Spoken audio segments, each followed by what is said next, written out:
Ya, Assalamualaikum Pak Atase.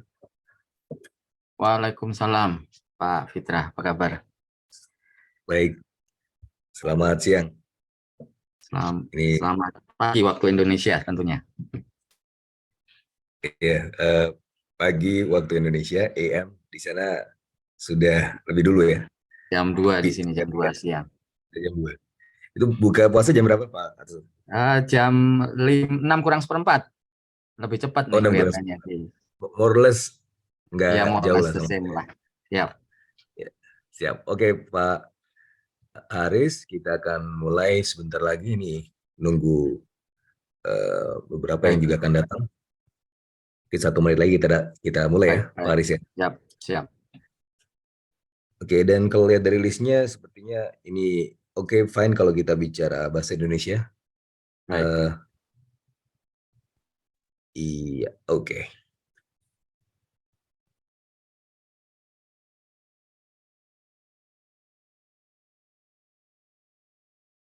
Oh itu ini ya, backgroundnya Indonesia Australia.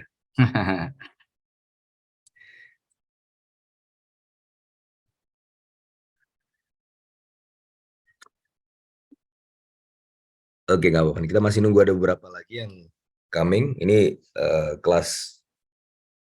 ada kelas ekonomi internasional, baik yang sebenarnya yang apa program reguler dan juga program internasional. Tapi yang program internasional juga sepertinya nggak apa-apa untuk kita ya campur-campur aja. Eh, untuk yang teman-teman yang tidak bisa berbahasa Inggris, nanti akan saya inform kalau Biar misalnya memang belajar ada yang. bahasa Indonesia juga kalau gitu. Iya, iya.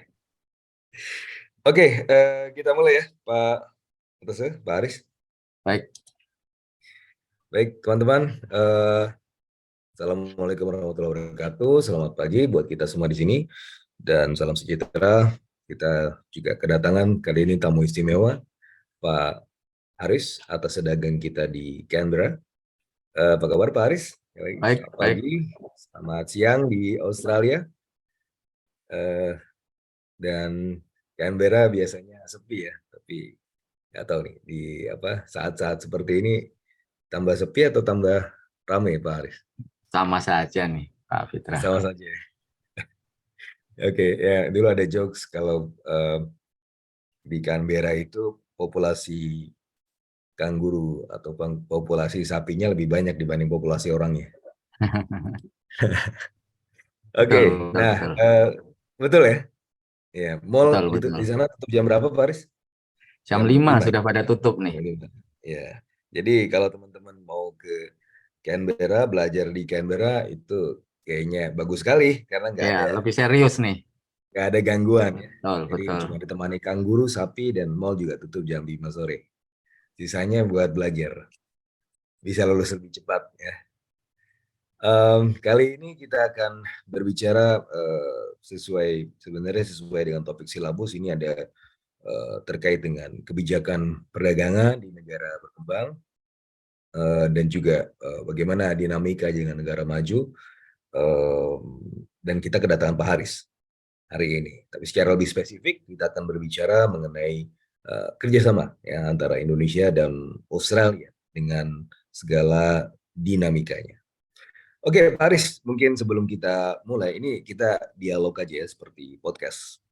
Nah, Ya, Pak Haris ini juga, by the way, juga mengelola YouTube sendiri, akun YouTube yang gayanya juga gaya podcast, itu sudah banyak sekali membantu eksportir kita yang ingin masuk ke, baik itu ke pasar Australia maupun ke tempat-tempat yang lain ya. Karena sebelum ini juga Pak Haris juga sangat intensif membantu Dirjen Daglo ya Pak, waktu itu di bawah ya. Dirjen PEN, Daglo ya, pengembangan ekspor nasional.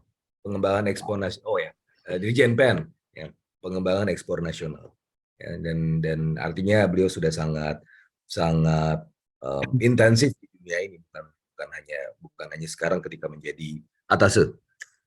Oke, Pak Haris, mungkin sedikit perkenalan singkat Pak Haris kepada teman-teman di sini. Di sini ada mahasiswa dan saya juga sebenarnya buka ke umum ya, mungkin ada juga peserta umum, tapi mayoritas mahasiswa dari kelas ekonomi internasional. Silakan Pak Arus mungkin perkenalannya terlebih dahulu.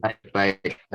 Terima kasih Pak Fitra. Udah Fitra nih. Assalamualaikum warahmatullahi wabarakatuh. Selamat pagi, salam sejahtera bagi kita semua. Salam sehat selalu dan tentunya selamat menunaikan ibadah puasa bagi yang menunaikan ibadah puasa. Nah, ini pada kesempatan kali ini saya diundang nih menjadi guest lecture ya, atau apa ya, dosen tamu atau apa nih, kayaknya nggak pas disebut dosen tamu nih. Kita diajak ngobrol lah dengan Pak Fitra.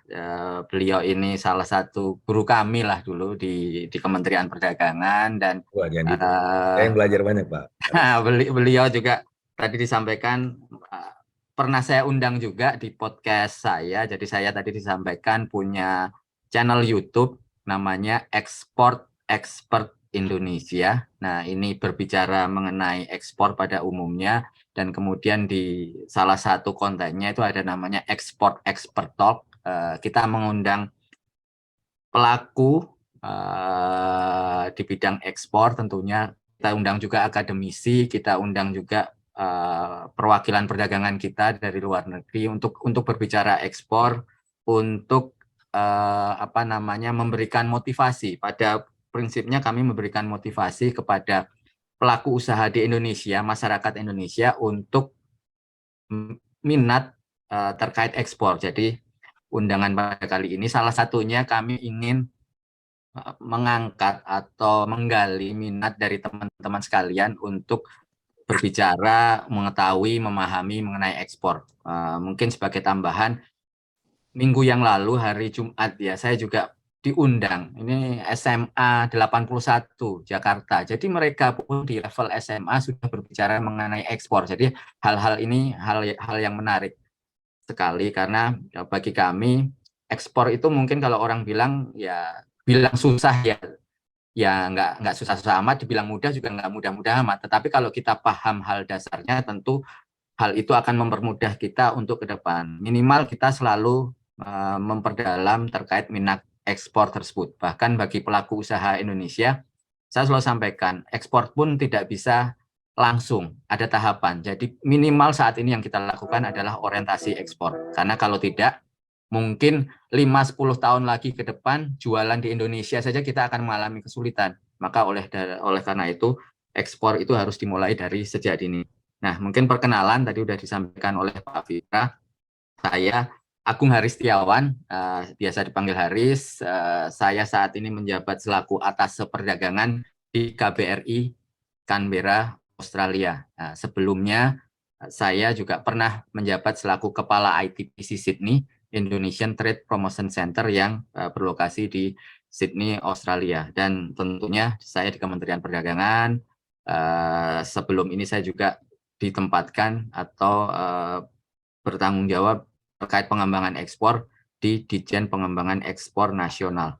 Nah, ini karena ini konsepnya santai ya, saya nggak layak lah kalau disandingkan dengan Pak Fitrah nih. Jadi kita akan berbicara mengenai diskusi-diskusi teknis. Nanti silahkan saja bagi teman-teman sekalian yang ingin bertanya secara langsung, boleh ya nanti ya Pak Fitrah ya, raise hand, kita langsung diskusi. Tapi sebagai gambaran, saya ingin share mengenai beberapa hal terkait perdagangan, terkait ekspor, dan sebentar saya coba share screen. Oke.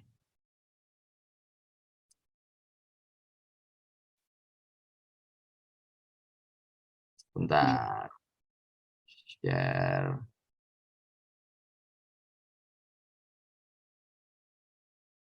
Sudah terlihat belum ya? Ya, ini udah, thank you nih, dari depan dulu.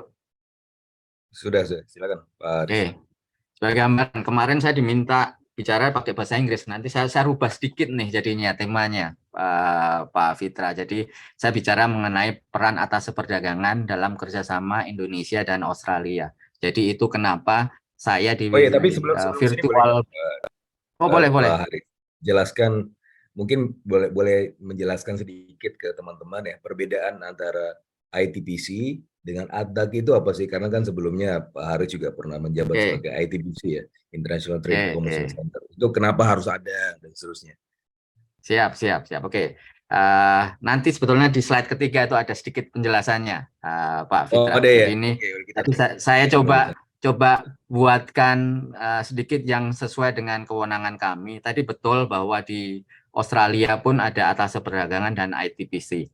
Nah, ini secara umum di seluruh dunia kalau kita bicara perwakilan pemerintah Indonesia itu tidak hanya atas perdagangan, tidak hanya ITPC, tetapi kita Indonesia itu punya KBRI, punya KJRI, punya konsul kehormatan juga bahkan dan juga ada juga perwakilan seperti IIPC. Tadi kalau bicara ada ITPC, ada juga IIPC.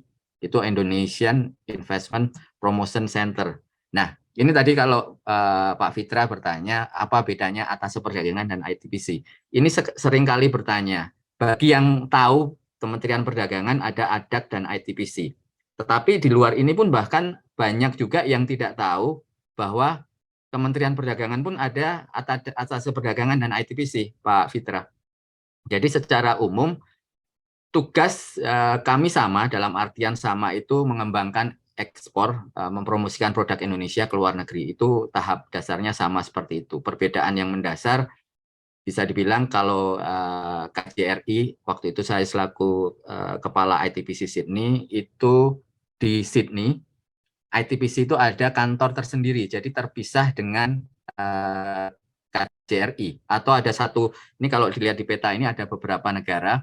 Nah, ada juga contoh di mana ya, Barcelona. Barcelona itu tidak ada KJRI, jadi mereka memang berfungsi juga bahkan selaku konsulat jenderal. Dalam artian apabila ada warga negara Indonesia yang membutuhkan bantuan, ITPC Barcelona hadir di situ. Ada juga di Lagos. Di Lagos itu ada ITPC Lagos, itu menggunakan bekas kantornya KBRI kalau nggak salah. Jadi besar sekali di sana dan tentunya di situ bekerja sama juga dengan KBRI setempat. Jadi atas perdagangan itu ada di 23 negara. Sebagian besar memang negara-negara besar, Australia menjadi salah satunya, sedangkan ITPC itu ada di 23 kota. Jadi ada satu negara yang ada dua ITPC, itu hanya ada satu, yaitu di Amerika Serikat, ada ITPC Los Angeles dan Chicago. Kemudian kalau di Australia itu perwakilan perdagangan ada dua, yaitu di Canberra, atas perdagangan Canberra, dan juga ITPC di Sydney. Nah, secara Chicago, mendasar, Chicago dekat ini ya, dekat kampus UI, Pak. nah ada ya Iya di itu. situ ya. Ada Oke. ada tol Chicago. Oh Ya, iya itu ya, oke, Chicago. siap siap siap siap siap. LA juga tuh Lenteng Iya, Agung Lenteng ya. Agung. Nah, siap Ya, siap tempatnya siap. Pak Revindo itu. Pak Revindo juga ada di sini. Oh, oke oke oke. Nah, yang membedakan mendasar lagi tadi bahwa kantor kami kalau KBRI itu memang jadi atas perdagangan menjadi satu KBRI, hubungan kami juga ada hubungan G2G. Jadi bisa dibilang ITPC itu hanya mostly ekspor Indonesia ke Australia. Dalam hal ini kita bicara perwakilan di Australia ya. Tetapi atas perdagangan tidak hanya ekspor, tapi kami juga memaintain impor. Saya ingat sekali ketika seleksi ya waktu itu ya. Jadi posisi kami ini berbeda dengan di Kemlu. Atas perdagangan ITPC itu ada seleksi, prosesnya bidding cukup panjang, dan terakhir waktu itu kami bertemu dengan Pak Mendak pada waktu itu, Pak Lutfi. Saya sampaikan ke beliau bahwa dengan Australia kita defisit Pak dan besar sekali. Beliau sampaikan apa? Nah, tugas Anda selaku atas perdagangan adalah memanage impor tersebut. Kenapa? Karena impor yang dilakukan dengan Australia, Australia ke Indonesia, Indonesia mengimpor dari Australia itu adalah bahan baku industri, bahan baku kebutuhan sehari-hari yang memang dibutuhkan oleh Indonesia, dan kalaupun itu bahan baku industri diolah lagi di dalam negeri dan diekspor ke luar negeri. Jadi semakin besar ekspor Indonesia, bisa jadi semakin besar juga defisit kita dengan Australia atau impor kita dengan Australia. Dan harapan kita tentunya kita mencoba memperkecil defisit neraca perdagangan tersebut antara Indonesia dan Australia. Oke, nah ini secara umum ya country profile-nya Indonesia. Ini tentunya teman-teman sekalian juga sudah mempelajari dan mungkin punya data yang lebih detail lagi terkait hal ini. Jadi secara umum bisa kami sampaikan terkait ekspor ya, bahwa Indonesia, ekspor Indonesia itu dalam posisi yang sangat-sangat baik. Jadi walaupun kita ada pandemi, keadaan dunia sekarang memang lagi menurun, kita bisa mengambil kesempatan di dalam kesempitan ini, dan bahkan neraca perdagangan kita ini sudah surplus berbulan-bulan, mungkin sudah 30 bulan berturut-turut, itu terus menerus, dan kondisinya semakin membaik. Ini kalau kita bicara struktur perdagangan kita secara umum. Oke, bahkan PDB kita pun kalau kita lihat di tahun 2021 neraca perdagangan berjalan kita tercatat 0,3% ya, dengan per kapita kita 745 US dollar. Oke. Kemudian, nah ini total ekspor Indonesia itu terdiri dari diantaranya itu produk pertanian masih 28,7%, manufaktur 46,6%, nah bahan bakar dan produk pertambangan masih di 21,2%, dan lain-lain itu 3,5%. Sedangkan negara tujuan ekspor utama masih negara-negara tradisional, yaitu Cina, Amerika Serikat, Uni Eropa, Jepang, dan kali ini India ini sedang rising. Kemudian barang impor itu masih juga kita produk-produk pertanian 15,1%, manufaktur 68%, bahan bakar dan pertambangan 14,6%, dan sisanya itu produk-produk lainnya. Yang utamanya itu Cina, Singapura, dan Jepang. Nah, ini mungkin khusus produk-produk pertanian itu salah satunya juga dari Australia. Ini kalau kita melihat kinerja perdagangan luar negeri tahun 2022, jadi seperti tadi kami sampaikan, kita surplus lebih dari 3 miliar, meningkat lebih dari 1 miliar dibandingkan tahun sebelumnya. Negara penyumbang surplus terbesar, nah ini ada 2 kolom di bawah nih, surplusnya dan defisitnya. Penyumbang surplus terbesar itu di mana? Ini artinya apa? Artinya ya tentunya ekspor kita jauh lebih besar dibandingkan impornya. 3 di antaranya yaitu Amerika Serikat, lebih dari 1 miliar, India hampir 1 miliar, Filipina pun ini juga rising juga nih, 0,87 miliar. Nah, sementara Australia ini masuk di kolom yang di kanan bawah, ini adalah penyebab defisit, ini dalam artian bilateral ya, kita dengan negara-negara tersebut. Ini secara bilateral kita defisit dengan Australia nomor 1, Brasil, dan juga Singapura. Oke. Nah, bicara khusus dengan Australia. Kalau kita bicara kinerja perdagangan Indonesia dengan Australia, ini periode Januari sampai dengan Desember 2022 yang lalu. Nah, total perdagangannya meningkat, ekspornya meningkat, impornya pun juga demikian, meningkat juga. Jadi ekspor Indonesia ke Australia itu sekitar hampir 3,5 miliar US dollars, dengan impornya hampir 10 miliar, 9,8,6.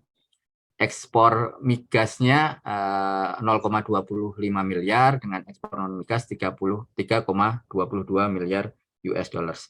Top komoditasnya apa? Ini masih industri ya, kalau kita lihat di sini. Ada mesin dan alat listrik HS85 329 juta, mesin dan mekanik HS84 303 juta, pupuk HS31 263, bahan bakar mineral HS31 262,7, kayu dan barang dari kayu HS44 201 juta. Nah, kita bisa lihat nih komoditas impornya. Ternyata kita masih impor mineral, bahan bakar mineral besar sekali dari Australia 2,6 miliar, gandum-ganduman 1,72 miliar. Ini mungkin salah satunya kita makan sehari-hari, jadi Indomie nih di sini di Indonesia. Kemudian biji ternak, perhiasan permata, dan binatang hidup HS01 0,4 miliar US dollars. Ini kebutuhan kita sehari-hari tentunya. Oke, kemudian kalau kita bicara mengenai trade agreements Indonesia dengan Australia. Ini kita bisa lihat di slide ini, ada beberapa perjanjian perdagangan, baik itu secara bilateral ataupun multilateral. Nah, sebelumnya saat ini Indonesia secara bilateral ada IACPA, Indonesia Australia Comprehensive Economic Partnership Agreement. Sebelumnya yang memang sudah berlangsung bertahun-tahun, kita ada ANZFTA, itu Australia ASEAN Free Trade Agreement. Jadi itu ASEAN dengan Australia dan New Zealand. Itu yang umumnya dipakai, dan dengan IACPA itu ada penajaman-penajaman sektor yang tentunya lebih menguntungkan kedua belah pihak, Indonesia dan Australia. Dan yang terakhir, ini adalah ada RCEP, Regional Comprehensive Economic Partnership Agreement. Ini adalah perjanjian kerjasama perdagangan terbesar di dunia. Ini melibatkan ya tadi ANZFTA masuk ke situ semua, dan ada beberapa negara besar lainnya yang masuk di situ. Dan ini tentunya menjadi peluang besar bagi Indonesia bisa untuk meningkatkan perdagangannya, tidak hanya ke ASEAN, tidak hanya ke Australia, New Zealand, tetapi ke negara-negara yang masuk ke dalam RCEP tersebut. Oke. Nah, ini kalau ini kita bisa dilihat list agreement-agreement yang sudah kita lakukan, sedang kita lakukan, dan akan kita lakukan ke depan. Kenapa kita tulis di sini ya? Ini mungkin salah satu tugas kami juga selaku atas perdagangan. Tadi kami sampaikan bahwa tugas kami ini adalah G2G. Ini adalah beberapa perjanjian yang sedang atau sudah kita lakukan dengan beberapa negara di dunia. Jadi kalau kita bicara perdagangan itu ada hal yang memang kita bicara secara bisnis, tetapi bisa juga secara government kita negosiasi untuk mempermudah perdagangan antara kedua negara. Tentu hal ini perlu kita sikapi yang perlu kita ada pertimbangan-pertimbangan khusus, karena tentunya contoh dengan Australia atau dengan negara-negara lain pun juga.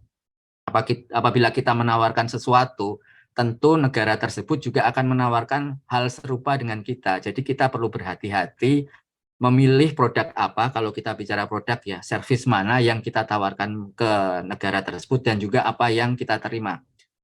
Kadang hal ini terus terang saja antara government dan pelaku usaha saling bisa dibilang saling kejar-kejaran mana yang lebih duluan. Kadang kita bicara negosiasi dulu, ternyata bisnisnya sudah jalan. Kadang juga bisnisnya sudah jalan, negosiasinya belum jalan. Jadi ini kenapa kita butuh sinergi antara pemerintah dengan pelaku usaha. Dan terus terang banyak di antaranya pelaku usaha Indonesia yang sebagian besar itu adalah UKM, tidak memanfaatkan ini atau kurang memanfaatkan ini. Beda dengan pelaku usaha atau mungkin UKM-nya di negara mitra kita ya, khususnya negara-negara tradisional dan negara-negara besar. Mereka UKM-nya tentu sudah jauh lebih advance dibandingkan UKM Indonesia, dan mereka sangat-sangat paham memanfaatkan perjanjian perdagangan demikian. Oke. Sekarang saya coba bicara secara lebih dalam lagi mengenai pasar Australia. Nah, tadi kita sudah bicara secara umum, kita sekarang akan mencoba masuk mengenai Australia itu seperti apa, bagaimana kebiasaan mereka, dan demikian. Mungkin kalau kita lihat Australia di mana, pasti teman-teman di sini sudah paham, Australia letaknya di bawah Indonesia, salah satu negara tetangga kita, dan bisa dibilang orang Australia itu semuanya orang pendatang gitu loh. Orang yang warga negara Australia sendiri itu pasti aborigin seperti itu ya. Dan ini sekarang di Australia pun sedang dalam tahapan untuk lebih mengakui eksistensi si aborigin itu tadi. Tapi kita kalau lihat secara pasar, kita bisa dilihat di sini pendatang di Australia itu dari mana saja. Bahkan 1/4, 25% orang Australia itu lahir di luar negeri.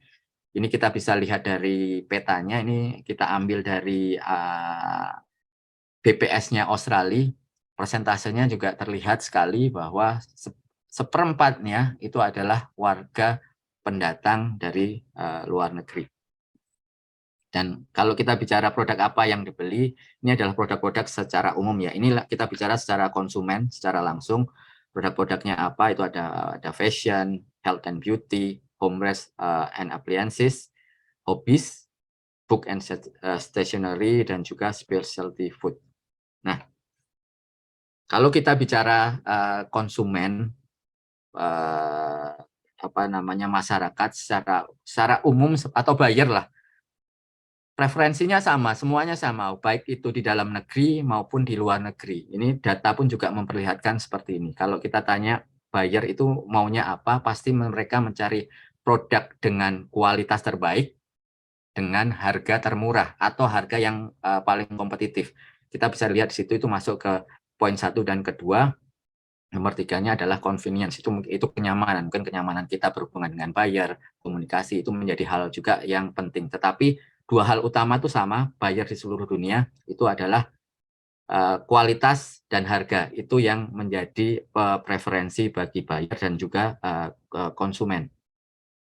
Oke, tetapi yang menarik juga, sama seperti di Indonesia, pembelian secara online itu memang meningkat di Australia juga, apalagi kemarin ketika pandemi benar-benar lockdown di sini, penjualan secara online itu juga meningkat. Tetapi interaksi, sosialisasi itu juga penting. Jadi hubungan brick and mortar pun juga jalan. Jadi itu memang perlu juga menjadi perhatian kita. Sekarang mungkin kita juga dilihat di Indonesia, mal-mal itu yang laku gimana, pasti mal-mal yang banyak ada hiburannya, tempat makannya, dan lain-lain. Jadi toko-toko tetap ada, tetapi kelihatannya mereka juga lebih banyak juga di sektor online-nya, di situ lebih banyak ke eksistensi mereka, promosi mereka. Jadi sama seperti di Indonesia, di Australia pun juga demikian.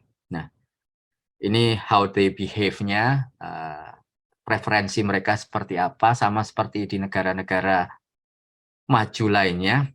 Mereka saat ini di Australia pun juga cenderung anak-anak muda banyak sekali di sini. Preferensi mereka terhadap gaya hidup, kesehatan, itu menjadi hal yang pertimbangan mereka. Jadi kalau produk-produk kita itu produk makanan sebagai contohnya, sini cari minuman ya yang less sugar lah, atau mungkin yang tanpa gula sama sekali. Kemudian makan makanan yang vegetarian itu juga growing cukup tinggi di Australia. Kemudian terkait produk-produk yang ramah lingkungan tentu menjadi suatu hal yang menjadi pertimbangan tersendiri untuk mereka untuk membelinya. Nah, ini saya mencoba membicara teknis. Jadi kalau kami kebiasaan di perwakilan, di pemerintahan, banyak bicaranya itu level teori. Jadi kami coba di sini ke level teknis. Bahkan nanti bisa kami share juga. Kami ada program juga untuk pembinaan pelaku usaha UKM, dan itu seharusnya memang masuk di level di Indonesia, dalam artian instansi Indonesia. Tapi banyak juga pelaku usaha yang langsung kontak kami di Australia dan bertanya hal-hal teknis. Tentunya kami mau tidak mau juga masuk ke hal teknis. Jadi di sini ini kami coba secara umum hal-hal atau langkah-langkah untuk ekspor ke Australia. Ada beberapa hal. Tentunya kita harus tahu kategori dan jenis produknya. Kita harus identifikasi kategori dan jenis produk kita, termasuk kode HS-nya. Nah, ini hal yang menjadi hal yang paling utama, HS code. Ini mungkin dari teman-teman di sini, apabila ada yang tahu HS code itu apa, bisa tulis di kolom chat ya. Karena ini menjadi hal yang utama, HS code itu apa. Kemudian tentu cari bayarnya, potensial bayarnya di Australia itu seperti apa. Perlu dipahami tadi prinsip dasar bayar itu sama, cari kualitas terbaik dan harga termurah. Apalagi kalau existing buyer ya, pas buyer saat yang sudah well known, sudah terkenal, sudah besar, itu pasti dia punya existing buyer. Atau maksud kami existing supplier. Tentu harga itu menjadi hal yang utama apabila kita ingin menawarkan produk kita. Kemudian regulasi, kita juga harus paham regulasi impor di Australia, termasuk juga labelingnya, biaya masuk, tarifnya. Nah, itu kenapa tadi FTA atau perjanjian perdagangan kerjasama itu menjadi penting. Itu kita juga harus memahaminya. Kemudian perjanjian jual beli, ini juga hubungan langsung dengan si supplier dan buyer. Secara teknis kita harus paham. Bahkan beberapa pelaku usaha di Indonesia belum paham nih Incoterms itu apa? Dalam artian menentukan harga jual.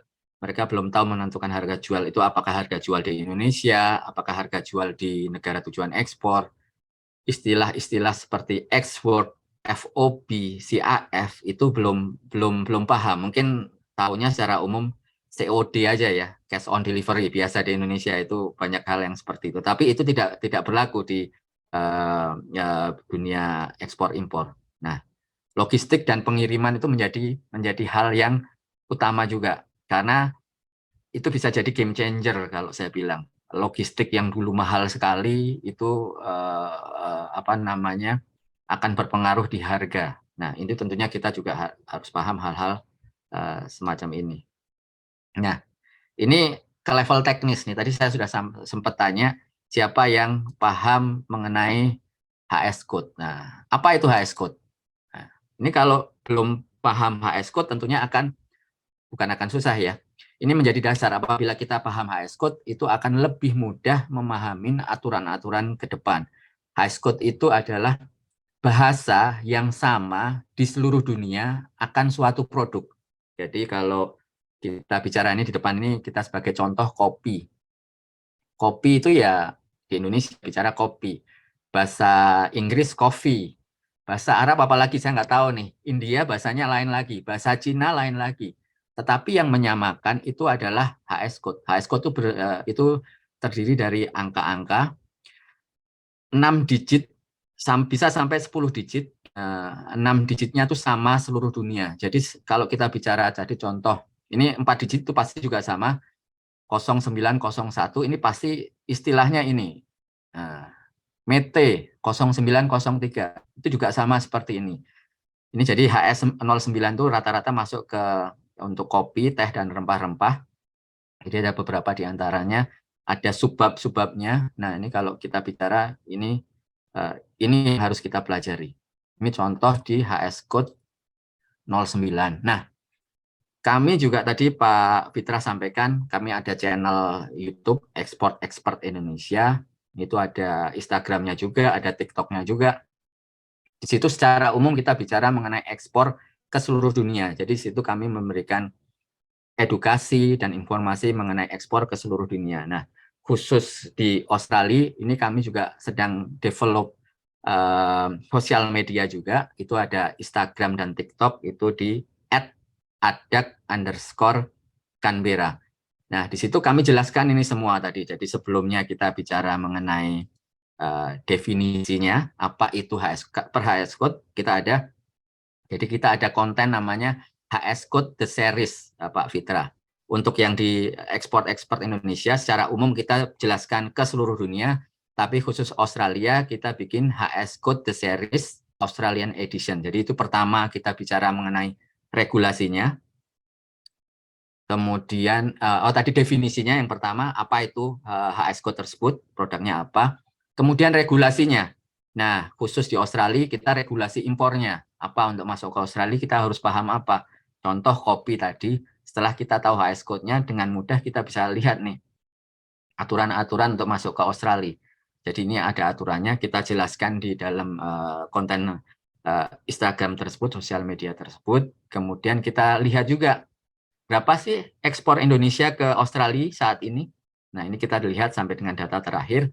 Kemudian berapa impornya supaya kita bisa tahu sebetulnya pasar kita saat pasar kopi itu di HS code tersebut, HS09 itu di Australia berapa. Kemudian yang tidak kalah pentingnya, kita share juga kompetitornya, karena kita harus paham nih, kita bicara ekspor itu sebenarnya saingan kita bukan hanya pelaku usaha di Indonesia saja, tidak hanya yang di Jawa, Kalimantan, Sulawesi saja, tapi juga seluruh dunia. Jadi ini kita share juga siapa kompetitornya, dan yang paling menarik ini yang sering ditunggu-tunggu oleh pelaku usaha Indonesia, kita share juga setiap minggu. Jadi HS Code The Series itu kita share tiap minggu, tiap hari Jumat, itu siapa juga buyer-nya. Jadi itu ada buyer-buyer yang kita share tiap konten itu terbit. Nah, ini secara umum hambatan ekspor, tadi kembali lagi hambatan di Indonesia, terkait hubungan dengan bea cukai. Jadi kami punya hubungan baik dengan bea cukai juga. Hambatan fiskal itu apabila kita ingin memasuki negara-negara tujuan ekspor, hambatannya apa? Tadi sudah bea masuknya. sudah ada dengan perjanjian perdagangan, dan yang tidak kalah pentingnya itu standar. Nah, ini tadi standar itu kebijakan masing-masing negara. Contoh di Indonesia kalau bicara makanan minuman ada BPOM, nah itu standarnya di Indonesia. Di Australia pun juga ada standar demikian. Di negara-negara lain pun juga ada standar demikian. Jadi kalau umpamanya pelaku Indonesia sampaikan, saya sudah punya BPOM, saya sudah punya halal, kok tidak bisa ekspor? Nah, itu adalah hal yang berbeda. Jadi bahkan bisa kami sampaikan, kalau dia hanya berpikiran ekspor, tidak dijual di Indonesia, bahkan BPOM itu pun tidak perlu. Karena yang diperlukan adalah standar di negara tujuan. Tetapi dengan kita punya BPOM, selain kita, ini sebagai contoh produk F&B ya, Pak Fitra ya, kita bisa jual di Indonesia yang marketnya juga besar, dan dengan mudah kita bisa menyesuaikan standar di negara tujuan ekspor. Karena walaupun sertifikasinya beda, saya yakin, dan ini memang dipastikan, prinsip-prinsipnya sama. Jadi prinsip kalau BPOM tadi ya, makanan tadi ya, terkait kesehatan, keamanan itu pasti sama. Di Australia pun juga demikian. Walaupun mungkin sedikit berbeda terkait sertifikasinya, tapi prinsip-prinsip dasar itu sama. Jadi ya, tetap kalau memang bisa kita sesuaikan dengan kita punya izin BPOM dan izin-izin lain di Indonesia, itu akan lebih mempermudah kita mendapatkan izin di luar negeri, di tujuan ekspor. Nah, saya nggak nyiapin banyak-banyak data, jadi mungkin nanti lebih banyak diskusi. Saya cuma share di sini ada beberapa website yang bisa langsung teman-teman kunjungi untuk mempelajari lebih lanjut mengenai ekspor, bisa memahami lebih lanjut. Di sini ada satu yang punyanya Kemendak, di-maintain oleh Kemendak, ini ada Inatrims. Ini tadi kita bicara standar. Jadi di Inatrims ini ada inatrims.kemendak.go.id, websitenya di situ. Kita bisa login di sini. Ini ada standar di setiap negara. Jadi ada beberapa negara. Jadi contoh Australia juga ada standar, umpamanya F&B masuk ke Australia apa, kita bisa lihat di sini. Di negara-negara lain pun ada, sudah dimasukkan di Inatrims ini, dan tentunya akan selalu diupdate dan ditambahkan informasi-informasinya terkait aturan di negara tujuan ekspor. Nah, kemudian ini di Indonesia juga ada namanya INSW, Indonesian National Single Window. Kita bisa tahu nih aturan ekspor di Indonesia itu apa. Jadi ini kembali lagi, ini kelihatannya agak blur ya tadi ya, saya copy ya. Jadi ini bisa dilihat, yang jelas ini dilihat, ini sama semacam search Google nih di sini. Tapi di mana di sini? Cari HS code. Jadi ini hal yang penting. Kenapa HS code itu menjadi hal yang penting? Ini pun juga masuk di sini. Setelah kita masukkan HS code kita di sini atau uraiannya ya, nanti kita bisa lihat aturan mana untuk ekspor, apakah situ ada pajaknya, apakah itu produknya termasuk, jadi ada 3 kategori, apakah bebas diekspor, dibatasi atau dilarang. Nah, kalau dilarang tentu kita nggak mungkin melakukan ekspor, tapi kalau bebas ya tentu dengan mudah kita melakukan ekspor, tetapi kalau dibatasi, nah aturan-aturan apa yang harus kita ikuti. Nah, itu kita bisa lihat di sini. Nah, ini secara umum, ini mungkin Pak Fitra juga paham, ada namanya trademap.org.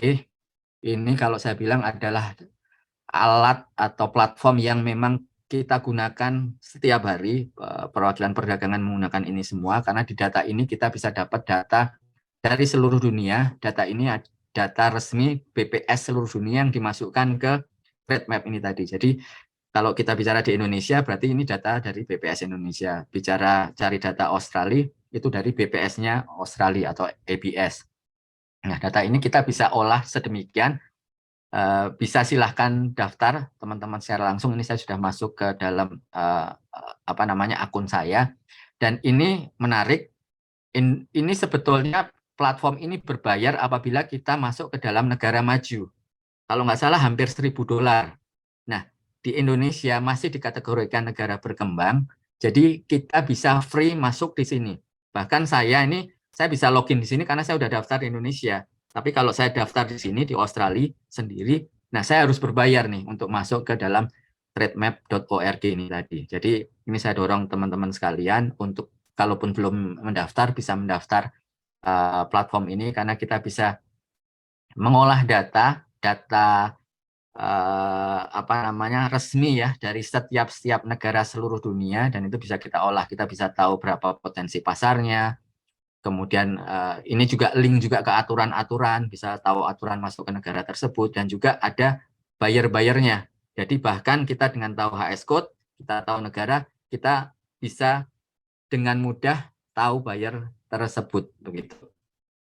Nah, mungkin itu dari saya, Pak Fitra. Kita bisa lebih banyak diskusi kali ya di situ. Nanti saya bisa share beberapa hal lagi lainnya dari pertanyaan-pertanyaan dari teman-teman sekalian. Demikian Pak Fitra, terima kasih.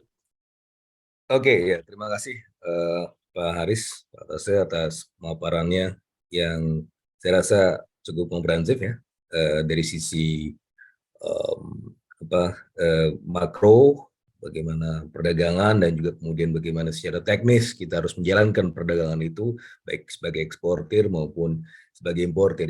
Dan slide terakhir saya rasa slide yang juga saya rasa sangat penting ya buat teman-teman mahasiswa dan juga saya sebagai academicians, karena itu isinya data semua. Ya, jadi teman-teman yang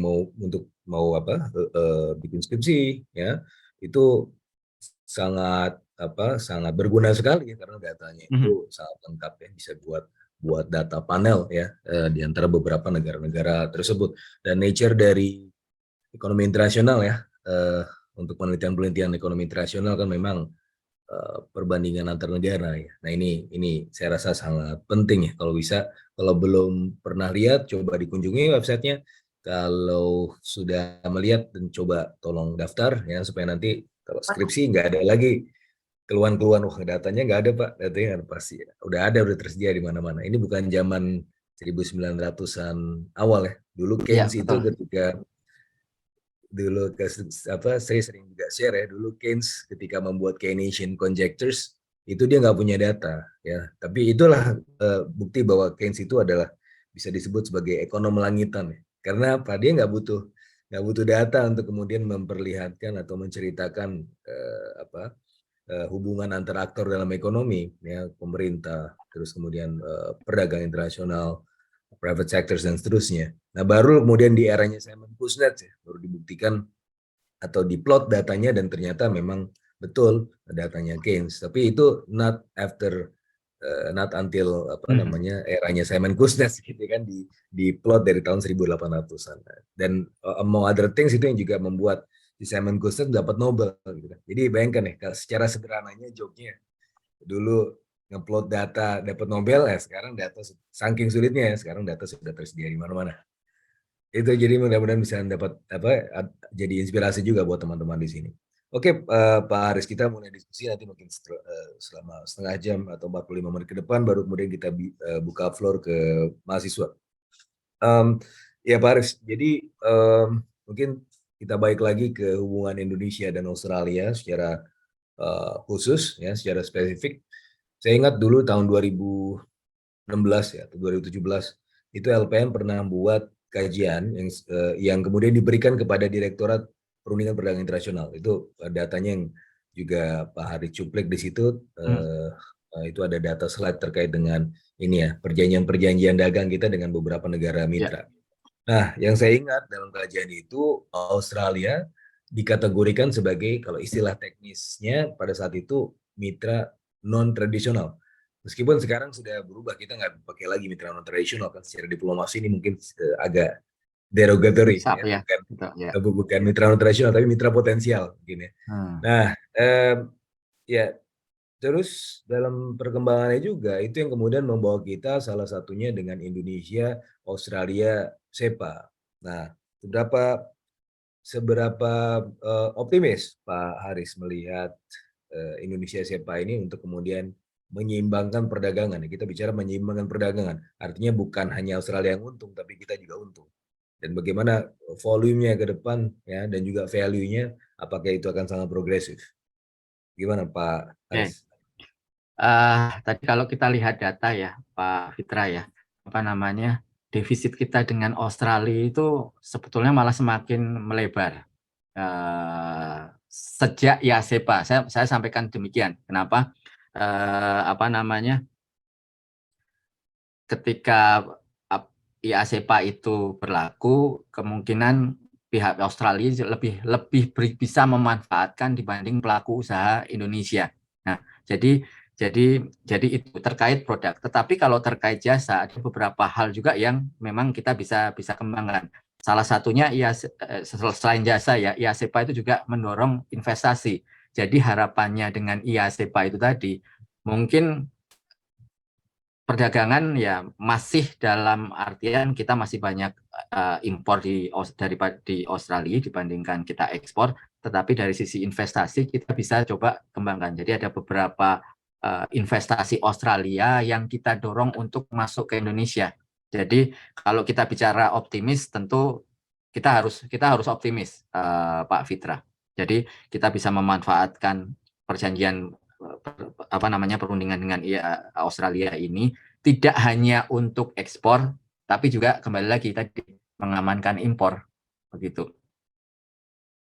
Oke. Dan mungkin Oke. lebih ke kalau untuk pelaku usaha secara umum, kami dorong juga untuk bisa memanfaatkan IASEPA ini ya tidak hanya pelaku usaha yang besar saja ya, industri-industri besar saja, tetapi bahkan kalau kita bicara sampai ke UKM pun kita bisa memanfaatkan itu, bahkan dari sisi government pun juga kita dorong. Ada salah satu instansi juga yang itu memang kerjasama Indonesia Australia yang Pak Fitra juga tentunya tahu, Katalis. Nah itu adalah untuk implementator. Saya juga sampaikan ke pihak Katalis gimana caranya lebih banyak sisi Indonesia. Karena kalau Australia mungkin kalau bicara dibantu atau pemahaman mereka jauh lebih paham terkait hal-hal demikian, tapi pelaku usaha Indonesia yang jauh lebih besar ini tadi tentunya perlu adanya perhatian khusus. Dan harapan saya ya, dengan adanya tadi hubungan kita dengan kampus itu juga bisa mendorong mempelajari mungkin IASEPA ini tadi, khususnya nanti bisa diimplementasikan lebih luas ke pelaku usaha Indonesia yang lebih banyak ke UKM itu seperti apa begitu Pak Fitra. Ya, oke, baik. Ini menarik sekali Pak Haris, dan saya rasa ini tidak hanya unik IASEPA ya. Sepertinya banyak juga FTA yang memiliki karakter yang serupa. Jadi di mana itu ketika dibuat pemanfaatannya terutama dari para stakeholder domestik itu cukup terbatas. Dan kalau kita lihat dari datanya BKF ya, mereka sudah pernah bikin perhitungan tuh, FTA utilization rate atau tingkat utilisasi atau pemberdaya gunaan FTA itu rata-rata cuma 30-an% gitu. Nah, apakah ya mungkin pertanyaan saya yang pertama bisa langsung dijawab, apakah ini memang karena kekurang pahaman atau memang karena faktor yang lain? Misalnya apa namanya, mungkin dari awal tidak diajak ngobrol ya ketika membuat perjanjian-perjanjian, itu seperti apa kira-kira berdasarkan pengalaman Pak Haris Kalau berdasarkan di pengalaman Japan saya ya Pak Fitra maupun ya, di sini? Ya. betul. Kalau berdasarkan pengalaman eh diajak ngobrol pasti kita lakukan hal itu tersebut. Tadi juga apa namanya masukan-masukan terkait perundingan perdagangan pun juga dari pelaku usaha sebagian besar. Tapi sebagian besar itu kan yang dekat dengan pemegang kebijakan, pemutus kebijakan itu adalah pelaku usaha yang besar. Karena memang mereka punya kepentingan yang besar juga dan itu memang mendorong ekspor kita secara nilai ya besar tersebut. Tetapi yang pelaku usaha Indonesia yang jumlah secara pelakunya itu yang pelaku usaha UKM tersebut mungkin mereka nggak paham hal ini. Selain mereka nggak paham, mereka juga tidak punya kompetensi untuk mempelajari. Membaca lah, saya bilang secara mudah saja. Mereka nggak mau membaca aturan. Bahkan contoh kita sering melakukan diseminasi, sosialisasi. Kita datang secara langsung. Kita anggap aja seperti ini, penjelasan seperti ini. Setelah itu mereka nggak mau mempelajari apa yang kita sampaikan. Straight to the point mereka tanya nomor WA-nya berapa, mereka akan langsung tanya. Jadi hal-hal seperti itu yang mungkin kalau untuk pelaku usaha Indonesia UKM secara umum itu lebih di situ. Jadi kayak mungkin lebih ke mindset ya. Jadi untuk mempelajari itu mereka merasa enggan, terus kemudian juga sudah menyerah dulu di depan, berbeda dengan pelaku-pelaku usaha yang besar. Walaupun mungkin yang besar itu memang sudah mempunyai sistem tersendiri, sudah punya staff atau mungkin tim tersendiri, tetapi yang kecil-kecil ini pun saya rasa lebih ke mindset. Apabila kita bisa mendorong mindset mereka untuk at least membaca, saya rasa ke depan kita akan jauh lebih baik, Pak Fitra. Ya, Pak, memang kita memiliki masalah di literasi. Jadi ini suatu masalah besar juga buat kita semua di segala sektor, hampir segala sektor. Tapi kembali lagi di sini. Jadi kalau kita lihat kembali, Pak ya, tadi ada mungkin dominasi dari pengusaha-pengusaha besar gitu ya, dan kemudian apa yang dilakukan oleh teman-teman di Kemendak, dan saya juga pernah tuh Pak diajak dari teman-teman perundingan perdagangan internasional, terutama Pak Samsul Siregar yang sempat juga menjadi dubes WTO, itu kita ajak ke daerah-daerah untuk melakukan sosialisasi FTA. Itu saya juga pernah melakukan itu. Coba, oke, itu kan itu di hilir ya, ketika sudah jadi kemudian disosialisasi. Bagaimana keterlibatannya dari awal gitu ya? Apakah kemudian mungkin kalau misalnya melihat seperti ini, oke, kita punya masalah di literasi, kita punya masalah di kepemahaman. Kenapa tidak dilibatkan, misalnya ada perwakilan mereka kan, sebagaimana yang saya tahu kalau buat Arsep atau IASEPA dan segala macam itu ada Kadin, ada Ya. Apindo gitu ya, yang mewakili secara umum pengusaha-pengusaha besar gitu kan, dan mungkin mereka sudah memiliki efek skala ekonomis yang sangat besar sehingga mereka juga tidak dari sisi knowledge, ada know-how, dan dari sisi kapasitas mereka juga tidak bermasalah lagi untuk langsung eksekusi. Tapi bagaimana, apakah pernah UMKM ini dilibatkan ya dari hulunya gitu, dari pembuatan kebijakan ini atau kerjasama ini? Ada nggak sepemahaman atau sepengalaman Pak Haris? Pengalaman saya pasti dilibatkan. Wah, mungkin kalau kita bicara UKM ya secara satu persatu mungkin tidak mungkin ya, karena jumlah yang sangat-sangat besar itu tadi. Kita selalu mengambil masukan dari bisa dibilang dari, kalau bicara di daerah, situ ada pemerintah daerah satu yang menaungi pelaku usaha UKM tersebut. Atau mungkin asosiasi. Kalau kita tadi sebagai contoh kopi itu ada asosiasinya, dan yang di dalam asosiasi tersebut tidak hanya pelaku usaha yang besar. Petani-petani pun juga masuk ke dalam asosiasi tersebut. Jadi banyak dan sebagian besar kebijakan itu pasti melewatin hal-hal tersebut, Pak Fitra. Tidak hanya tadi yang memang industri-industri besar, yang kecil pun juga demikian. Bahkan ada beberapa perjanjian kerjasama yang khusus mendorong sektor-sektor UKM. Jadi saya nggak tahu kelihatannya di ASEAN ya. Jadi memang khusus untuk pelaku usaha. Contoh dengan ASEAN itu kita ada ASEAN Online Sales Day. Nah, itu memang lebih banyak pelaku-pelaku usaha kecil yang memang didorong untuk bagaimana mereka bisa onboarding. Jadi hal-hal tersebut pun menjadi perhatian bagi pemerintah. Begitu, Pak Fitra. Oke. Jadi kalaupun mereka terlibat, jadi saya memahami juga kesulitannya, karena UMKM ini kan bisa jadi tahun ini ada, tahun depan udah nggak ada, atau jangan-jangan Nah, baru tahun ini ada, betul, gitu betul, kan? betul, betul. Karena itu adalah nature dari UMKM. Ketika kita libatkan, jangan-jangan orang yang kita libatkan dari awal sudah kemudian tidak ada di sektor itu lagi. Itu kan kita juga bisa melihat itu kan. Nah, mungkin ini juga salah satu PR besar buat Kemenko UMKM ya, untuk kemudian melakukan pendataan dan juga kemudian menjaga mereka tetap eksis gitu. Nah, tapi oke, dengan segala permasalahan itu, kalau misalnya kita berhasil ya kemudian mempush UMKM untuk masuk dan lebih berperan ya dalam, terutama dalam hal ini di Australia, itu kira-kira bisa nggak kita mengubah postur defisitnya? Ya, kalau mungkin bisa memangkas defisit sampai nol atau bahkan kita surplus, mungkin agak sulit ya, karena itu kan terkait dengan struktur ekonomi ya antara kedua negara. Tetapi kalau untuk memangkas defisit secara ya mungkin 20, 30 atau bahkan 40%, kira-kira seoptimis apa Pak Haris?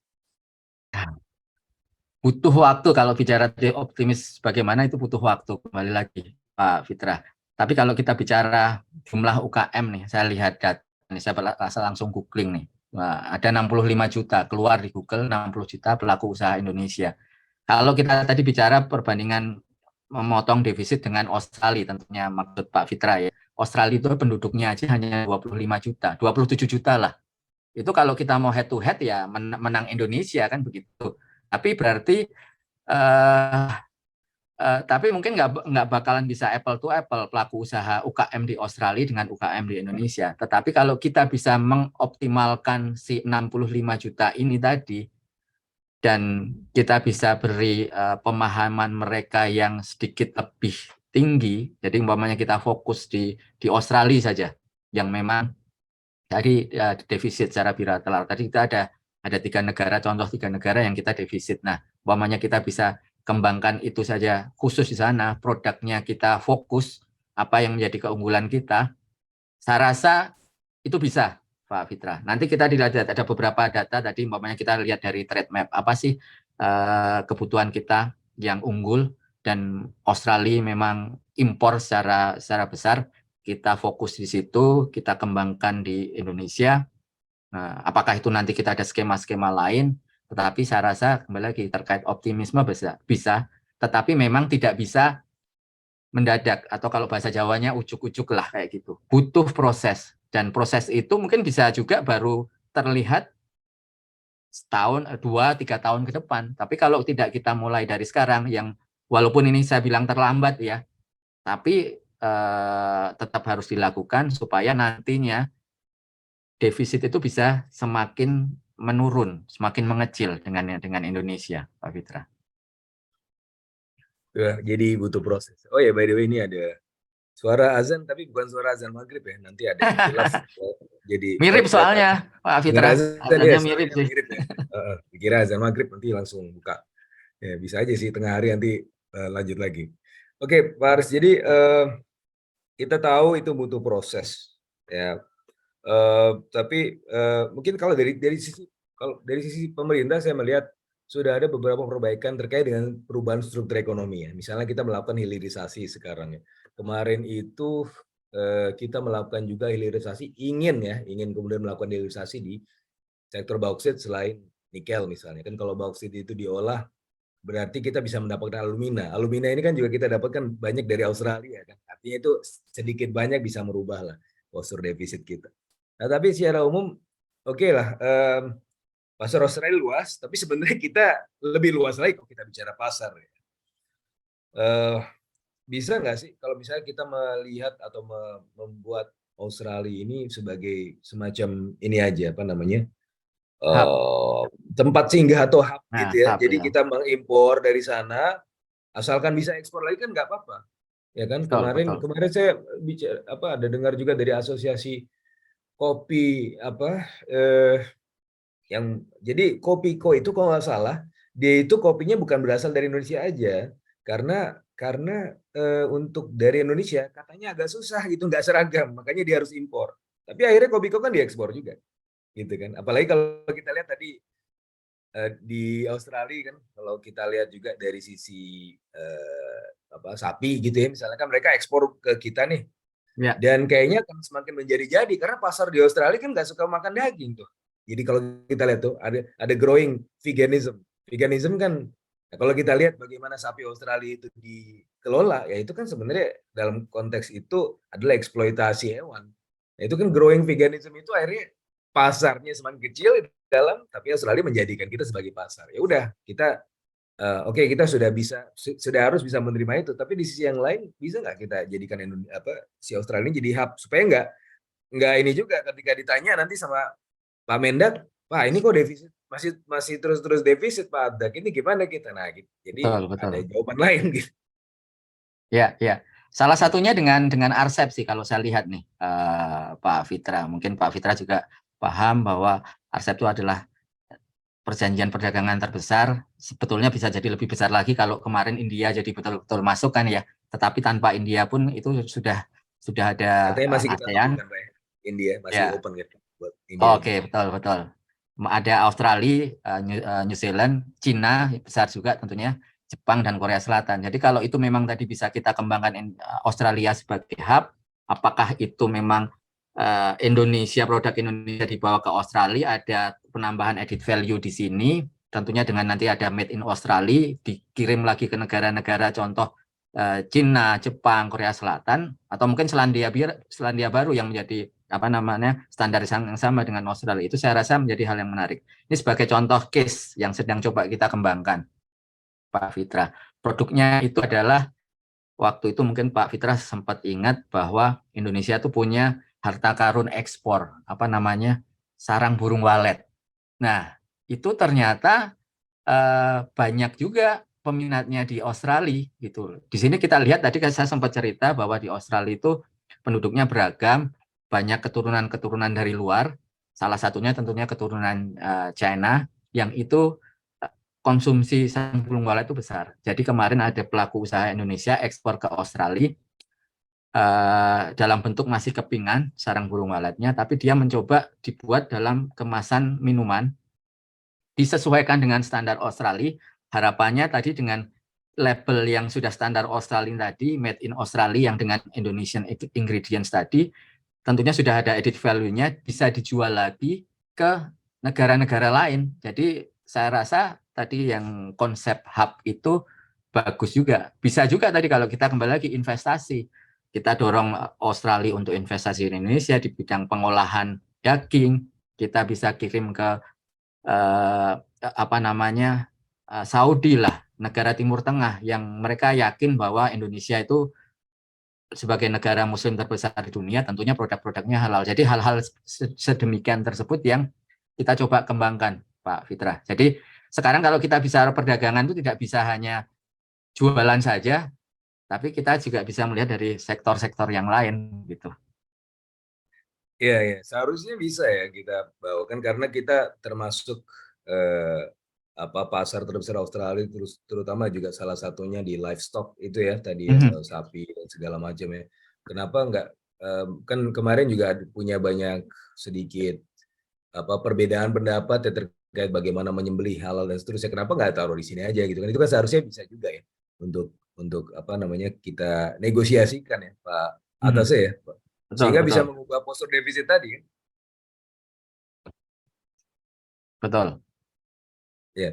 Nah, oke. Nah, di sisi yang lain saya juga melihat ya, em, memang ada kecenderungan kita ini tarif rate-nya itu kan zero bound, mendekati nol di seluruh dunia lah, nggak cuma dengan Australia, tapi zero bound ya, kemana-mana hubungan antar negara berkembang dan negara maju itu mendekati nol, meskipun tidak nol. Nah, tapi di sisi yang lain, perkembangan dari non-tariff measures itu juga tidak kalah signifikannya, Ya, gitu kan? Ada tadi yang tadi sudah disebutkan di slide juga ada sanitary phytosanitary, technical barriers to trade, dan banyak juga dari itu yang bahkan ekonomi juga mengkategorikan ini sebagai creeping protectionism.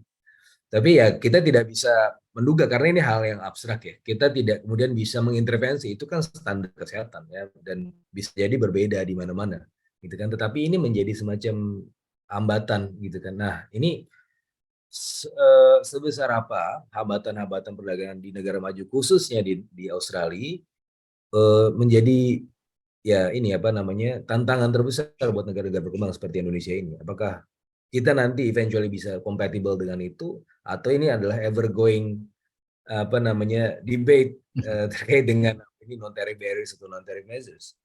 Gimana ya. Pak Aris? Kalau saya nggak akan bilang sampai evergoing lah kayak gitulah. Jadi kita tidak akan bisa compete ya. Tapi kalau saya bilang memang dari sisi pemerintah kan sudah membuka ya semuanya ya, Pak Fitra, ya kita buat apa namanya perjanjian tadi perdagangan, perundingan kita tekan sampai dengan nol. Tetapi kan ini tadi yang non tarif barrier itu kan di luar ini tadi semuanya. Nah dari sisi pemerintah kita coba ada MRE, supaya umpamanya sertifikasi Indonesia diakui di Australia. Sebagai contoh tadi BPOM, tadi kita selalu MRA sampaikan itu BPOM. Ya, mutual recognition ya teman-teman yang ya belum tahu. betul betul. Kita coba sesuaikan. Jadi standar umpamanya tadi BPOM sudah langsung diakui oleh di Australia. Itu memang masih dalam tahapan karena gini, kalau Australia sudah standarnya umpamanya 8, Indonesia masih 4. Nah, kita angka dalam umpamanya scale sampai 10 ya seperti itu ya. Umpamanya kita mau menyamakan, otomatis kan Indonesia harus ditinggikan standarnya supaya bisa sampai 8 tadi sama-sama dan akhirnya diakuin oleh Australia. Tidak mungkin Australia yang umpamanya tadi standar makanan safety-nya sudah tinggi tiba-tiba menurunkan. Itu jelas tidak mungkin. Jadi memang kita yang harus meningkatkan. Nah, itu butuh kembali lagi proses apakah masyarakat Indonesia menerima, pasar Indonesia menerima. Eventually Yang akan jelas naik juga sih. Akan naik yang jelas juga. kalau kita ekspor Indomie ke sana kadar MSG-nya lebih rendah lah ya. Nah, itu sebagai contoh. Tapi Itu masih ya. ada Jadi juga kasihan dong pasar ini yang apa mencari. pelajar-pelajar kita yang Eh, apa doyan match ini sulit dong ya. ya, sulit tapi ada juga celahnya.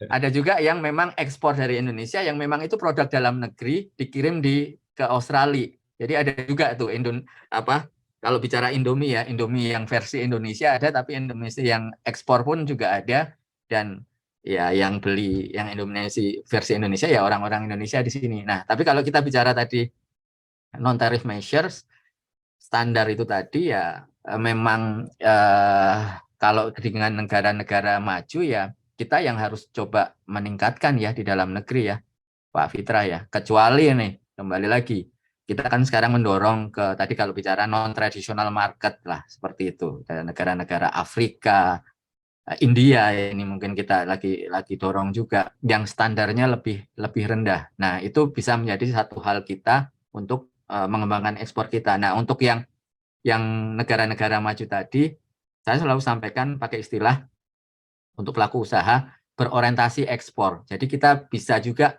mencoba meningkatkan standar kita ke umpamanya contoh Australia, yang walaupun pasarnya nggak besar, tapi kita sesuai dengan standar Australia, ya kita bisa ekspor ke Australia dan tentunya kita juga akan lebih mudah lagi ke ekspor ke negara-negara maju. Jadi kalau terkait itu ya bisa, kita tetap harus optimis, tinggal kitanya juga yang di dalam negeri yang menyesuaikan untuk standar tersebut ya, Pak Fitra ya. Iya itu menarik Pak Aris ya. Jadi ketika kita mau mulai menyesuaikan diri dengan standar di negara-negara maju, sebenarnya nothing tulus juga kok buat kita. Memang ada ongkosnya, nggak masalah. Ongkosnya itu sebenarnya kalau dari saya rasa di Omnibus Law itu sudah mulai akan diatur PPPP-nya yang kemudian memberikan subsidi kepada UMKM ya untuk kemudian melakukan pendampingan teknis dan seterusnya itu bisa kompatibel dengan pasar ekspor. Ya karena kenapa ya ketika kita mencoba untuk kompatibel dengan negara-negara maju, ya itu kalau kita once sudah kompatibel ya kan kemana-mana udah bisa masuk itu kan intinya gitu kan itu memperluas market kita juga. Meskipun ya tentu ada effort di situ. Jadi itu yang saya ingat perbincangan saya dengan dulu teman di Malaysia ketika dia ikut TPP, dia tanya kenapa Anda ikut TPP, ya karena ya we need the pull factor. Kalau misalnya kita berada di sini-sini aja, ya kita nggak akan kemana-mana. Tapi kalau dengan ada dorongan atau tarikan dari negara-negara maju, kita akan bisa meningkatkan kapasitas ekonomi kita juga. Dan mungkin itu juga pelajaran ya ketika ada kesulitan-kesulitan, tantangan-tantangan gitu kan. Ibaratnya ini kalau karena bulan Ramadan agak sedikit cerita-cerita di zaman Rasulullah dulu, perjanjian Hudaybiyah itu kan perjanjian yang sebenarnya sangat merugikan ya orang Mekah pada saat itu kan orang Madinah pada saat itu Madinah versus Mekah itu kok ini kok in favor terhadap orang-orang Mekah bukan ke Madinahnya tapi ternyata setelah itu Mekah dan Madinah bisa melakukan integrasi pasar secara luar biasa. Karena apa salah satunya? Berusaha untuk kompatibel satu dengan yang lain. Nah ini yang bisa kita lihat juga ya kalau kita berusaha untuk kemudian membawa derajat kita lebih tinggi dibandingkan dengan sebelumnya masuk ke pasar-pasar negara maju ya artinya kalau kita sudah bisa kompatibel ke level atas yang level-level lain juga sudah apa namanya saya rasa Betul, bisa betul. terbuka gitu ya Pak Betul, Aris ya. betul, betul, betul, betul, betul. Tapi di situ berarti karena standar kesehatannya tinggi ya tadi kayak matching udah nggak ada ya. Gorengan juga kan. Jadi buka puasa itu hambar dong. nggak ada gorengan, gulanya nggak ada gitu kan. Mecinnya juga ada. Jadi kan orang-orang buka puasa di situ tidak seperti di Indonesia dong. Kayaknya kan ada yang menyelundupkan mecin masuk ke Australia saking Betul, saking betul. kegaduhannya. Oke, Tapi kembali lagi mungkin nih Pak ya, Fitra, tadi kan ya gimana? tadi kalau secara umum tuh standar di Australia memang tinggi. Tapi tadi kami coba share bahwa Australia itu memang terdiri dari multi etnis, Multiras ya, multiras. Jadi multi ada orang ras. Pakistan, Betul, Bangladesh juga betul, ada di betul, sana. betul.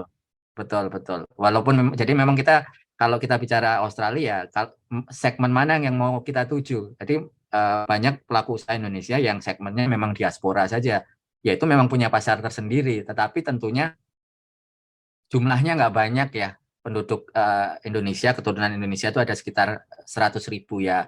Kalau kita bicara 100.000, mungkin Bogor aja berapa tuh jumlahnya? Lenteng Agung aja mungkin lebih lebih tinggi itu jumlahnya dibandingkan Iya. 100 orang Daripada Indonesia di jauh-jauh sini. ke sana ya, mending mending jualan di sini Betul, aja kan. Kalau betul. cuma aiming diaspora aja. Tetapi itu bisa menjadi satu apa ya, bentuk promosi juga, terus tahapan juga. Jadi kita dengan umpamanya dengan mentargetkan diaspora kita di luar, oke, standarnya kita sudah naik nih untuk ke Australia dan kita juga bisa branding produk kita di dalam negeri, Pak Fitra. Wah, ini loh Ya, produknya ya. sudah dijual di Australia itu akan lebih Ya. laku di Indonesia begitu. Coba saya bisa sedikit hipotesis. Nanti kalau misalnya ya, kita ke sana terus masuk ke diaspora gitu kan. Misalnya tadi Indomie ya, kasusnya Indomie. Mhm. Terus nanti kita undang orang Australia. Wah, enak nih Indominya gitu kan. Terus pas beneran ekspor kan ekspornya ekspor Indomie yang bukan produk Indonesia kan. Indomie. Terus pas dia makan sendiri, loh kok nggak seenak apa yang saya makan di rumah teman saya gitu kan.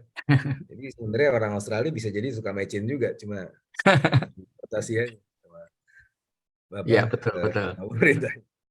Oke, ini saya rasa kita bisa membuka floor untuk teman-teman mahasiswa ini. Kita bisa berdiskusi selama kurang lebih paling lama 45 menit ke depan. Kalau bisa lebih singkat nggak apa-apa. Eh, Silakan, ada yang mau raise hand? Teman-teman atau ada Pak Revindo di sini ya? Kelas. Silakan Pak Revindo. Ada komentar ini. Halo Mas Haris, apa kabar? Masih ingat saya nggak? Siap Pak Revindo. Wah, ini jangan nanya nih kalau Pak Revindo nih, saya nggak bisa jawab nih nanti. Nggak, saya itu ada mahasiswa kelas saya juga di sini, jadi nanti mereka akan nanya. Tapi saya punya pertanyaan simpel aja. Siap. Tadi nyambung pertanyaannya Pak Fitra ya. Jadi ini agak nyambung ke industri sebetulnya. Kan kita di sini lagi ngotot hilirisasi gitu ya. Tapi beberapa ekonom Australia bilang Australia itu nggak pusing dengan hilirisasi karena mereka negaranya besar, penduduknya sedikit, transportasi pasti mahal. Jadi kalau ada yang mau mengekstrak mereka punya sumber daya alam, ya udah silakan ambil aja, dagangkan aja. Mau bentuknya biji, mau bentuknya konsentrat, silakan aja ambil. Nah itu yang penting mereka dapat uang, lalu mereka gunakan uangnya untuk memodernisasi sektor jasa mereka, sektor jasa pendidikan, kesehatan, dan sektor pertanian mereka. Jadi untuk urusan mineral, mereka tuh nggak ambil pusing dengan hilirisasi nilai tambah dan lain-lain karena mereka menganggap memang nggak ekonomis. Apa betul seperti itu, Mas? Yang Mas tahu. Thank you. Oke. Uh, ada betulnya mungkin kalau saya bilang seperti itu ya. Apalagi tadi ngomong terkait lagi cari duit nih Australia nih. Mungkin Pak Revindo, Pak Fitra juga tahu Australia ini kan sekarang lagi punya proyek besar nih, AUKUS yang dengan apa namanya Amerika, Inggris yang lain-lain mau buat kapal selam nuklir dan itu butuhnya 300 di atas 350 miliar dolar. Salah satunya itu yang membuat Australia itu ya sekarang ya cari duitnya lewat mana-mana sih Pak Revindo. Jadi kalau tadi bicara seperti itu ya ada betulnya. Penduduk mereka nggak besar, sumber daya mereka luar biasa besarnya, dan saya bilang nih, kalaupun ini yang masih terlihat saja, masih banyak sumber daya alam mereka yang belum tereksplor ya sebetulnya gitu. Jadi saya rasa betul nih apa yang disampaikan oleh Pak Revindo mengenai hal tersebut. Silakan mahasiswa saya atau nanya ya. Silakan. Ini kesempatan langka sekali nih, berharga sekali. Thank you. Mungkin kalau diajak ke Australia langsung lebih banyak nih yang bertanya nih, Pak Revindo, Pak Fitra. Oh iya. Tolong disponsor sponsornya Pak, dari Nah, KBRI Australia buat oh, kelas ekonomi internasional FEBUI. minimal produk bisa kita sponsor ini kalau orang agak susah. Jadi kita kan harapan kita membawa produk lebih banyak lagi ke Australia. Dan kalau Iya. bicara orang nih, Nanti kita kita bawa harapan produk deh juga Pak. kita bawa juga jasa kita ke Australia. Ya kenapa Nanti enggak? masing-masing kita bawa produk Pak. Asal Oh boleh disponsorin aja. boleh boleh Jadi boleh berikut orangnya gitu kirim ke sana. boleh siap. Oke, silakan teman-teman nih mahasiswa juga dari eh, kelas ekonomi internasional. Kalau ada yang mau ingin ditanyakan, silakan. Ada Bertram, ya. Bertram mau bertanya langsung, boleh silakan. Atau mau saya bacakan aja? Boleh kok, silakan kalau kalau nggak ada kendala teknis atau mau saya bacakan aja ya. Selamat siang Pak Haris, ini Bertram Evan. Eh, Selamat siang Pak Haris, terima kasih sudah meluangkan waktunya untuk bisa hadir di forum ini. Saya memiliki pertanyaan mengenai tantangan mencari buyer, khususnya pada eksportir baru yang belum memiliki koneksi yang cukup. Apakah ada tips dan trik untuk mendapatkan buyer itu? Wah, saya juga mau loh, Pak Haris. Oh, lagi Oke. jalan, mungkin lagi sambil ini ya libur libur mudik. Dan Oh, Pak oke. Haris, Nah, banyak yang langsung bertanya cari buyer. Jadi sebenarnya cari buyer itu gampang-gampang sulit lah. Tadi kalau umpamanya saya bilang gampang, semua channelnya ada. Tadi ada trade map juga ada. Terus kemudian ini saya izin sambil share ini ya, Pak Fitrah ya, sebentar. jalan-jalan. Sebentar. Ini tadi saya punya mana sih tadi? Oke. Saya share Instagram sekaligus promosi nih. Jadi bagi yang belum nih bisa follow. Ini ada Canberra followersnya. Kenapa? Jadi cara mudahnya bagaimana? Ini saya tadi sudah bilang ada HS. Oke, kita mulai di jadi HS itu ada 99. Nah, tiap minggu kita buka dari HS 01. Jadi sebagai gambaran saja, tadi nyari buyer bagaimana. Sebetulnya sebelum kita cari buyer ya kita tentu harus paham nih apa definisi produk kita seperti apa, keunggulan produk kita bagaimana. Nah, ini kita mulai ini kemarin yang HS01. Tadi kan saya udah di-share di HS09. Ini HS01 Australian Edition. Nah, ini apa? Jadi kita harus paham apa produk kita dahulu. Ini secara umum ya, terkait regulasinya. Tentu kita harus paham regulasi masuk ke Australia bagaimana. Nah, kita bisa cek di sini. Terus ini secara umum kita memang tidak ekspor yang 01 tadi ke Australia. Nah, tapi ada bayarnya, walaupun kita tidak ekspor tadi kita sampaikan, itu ada bayarnya. Bayar ini sudah ada, ini buyer verified buyer, dan kita bisa kontak langsung ke si buyer ini tadi. Nah, tentunya kalau mau kontak buyer ya butuh proses juga apa namanya untuk sana. Tentu kita juga harus paham, umpamanya nih ada beberapa biaya yang diperlukan untuk ekspor ke Australia. Saya share di sini, jadi di apa namanya sosial media kita yang coba kita angkat berita-berita, informasi, potensi ini secara lebih mudah supaya orang mau melihat. Mungkin kalau membaca tadi buku yang tebal itu agak butuh waktu lama ya. Nah, jarang ya, kecuali memang ada tugas dari dosennya, dari Pak Fitrah, Pak Revindo itu mau nggak mau baca. Tapi dengan hal yang seperti ini saya coba lihat. Ini contoh tadi biaya-biaya yang harus perhitungkan ke kita mau masuk ke Australia. Terus kemudian juga nah tadi kami share juga mengenai manfaat dan terkait RCEP yang saya bilang tadi, Australia menjadi salah satu potensi kita untuk mengembangkan ekspor. Australia bisa menjadi hub. Ini kita share juga di sini. Ini mungkin secara teoritis kita masuk di situ, tetapi secara nah nih kembali lagi dokumen ekspor tanaman hias ke Australia pun kita juga share. Jadi hal-hal teknis seperti ini coba kami share di sini. Kita kasih informasinya, kita kasih juga siapa bayarnya di Australia. Sebentar. Oh ya, kita juga secara rutin nih Pak Fitra share mengenai berapa sih biaya ekspor ke Australia. Nah, ini price yang kita lakukan dan mungkin ini kita kerjasama juga dengan platform ekspor juga bisa kasih harga yang paling kompetitif nih. Ini 20 feet itu ternyata nggak nyampe $500. Kalau dirupiahkan nggak nyampe 10 juta nih ekspor ke Australia 20 feet. Ini ekspor biaya kapalnya ya. Tapi memang biaya local handlingnya di Indonesia dan local handlingnya di Australia. Tapi kita lihat ini dulu bisa sampai ribuan dolar ketika pandemi. Sekarang udah turun sampai sedemikian murahnya kalau saya bilang seperti itu. Kemudian oke, tadi saya juga sampaikan pemahaman apa sih itu tadi export, FOB, CIF. Kita harus pahami ini supaya kita nggak salah menentukan harga jual. Nah ini tadi udah sampaikan Incoterms itu apa. Ini adalah terms of trade-nya untuk bicara perdagangan internasional. Terus secara umum kita tahu nih, kasih gambaran ex-work itu berarti barangnya di Indonesia di gudangnya.